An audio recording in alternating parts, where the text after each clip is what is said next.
शरद पवार यांनी आज अजित पवार गटाच्या एका आमदाराला चांगलंच ठणकावलं। मला शरद पवार म्हणतात हे लक्षात असू द्या, वाटेला गेलात तर कुणाला सोडत नाही या शब्दांमध्ये शरद पवार यांनी सुनावलं। आणि त्यांनी ज्यांना सुनावलंय ते आहेत मावळचे आमदार सुनील शेळके। सुनील शेळके यांना पवारांनी इतक्या तिखट शब्दात दम दिलाय। अजित पवार गटाच्या 100 पेक्षा जास्त कार्यकर्त्यांनी आज शरद पवार गटामध्ये प्रवेश केला। याच प्रवेश सोहळ्यामध्ये बोलताना मदन बाफना यांनी सुनील शेळकेंवर थेट आरोप केले। कार्यकर्त्यांनी शरद पवारांच्या कार्यक्रमाला जाऊ नये म्हणून सुनील शेळके यांनी त्यांना दमदाटी केली असा दावा बाफना यांनी केला। हाच धागा मग पवारांनी पकडला आणि आपल्या भाषणामध्ये त्यांनी सुनील शेळकेंना थेट इशारा दिला।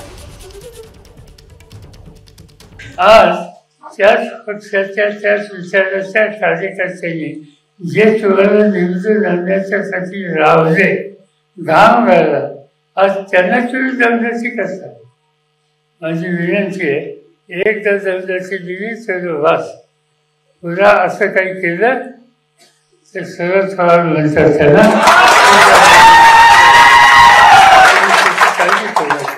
मी या रस्त्याने कधी जात नाही, पण या रस्त्याने जाण्याची स्थिती कुणी निर्माण केली तर सोडत नाही। दरम्यान कार्यक्रमाच्या आयोजकांनी पवारांना खोटी माहिती दिली।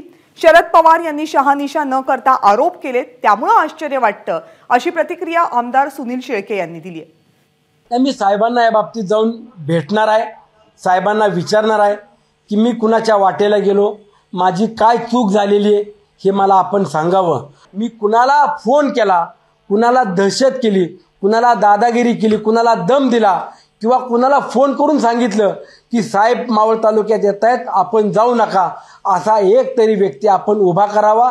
अशा एका तरी व्यक्तीनं आपल्याला पुराव्यानिशी माहिती द्यावी, अन्यथा मी संपूर्ण महाराष्ट्रात सांगणार की साहेबांनी मावळ तालुक्यात येऊन माझ्यावरती खोटे आरोप केले। एबीपी माझा, उघडा डोळे बघा नीट।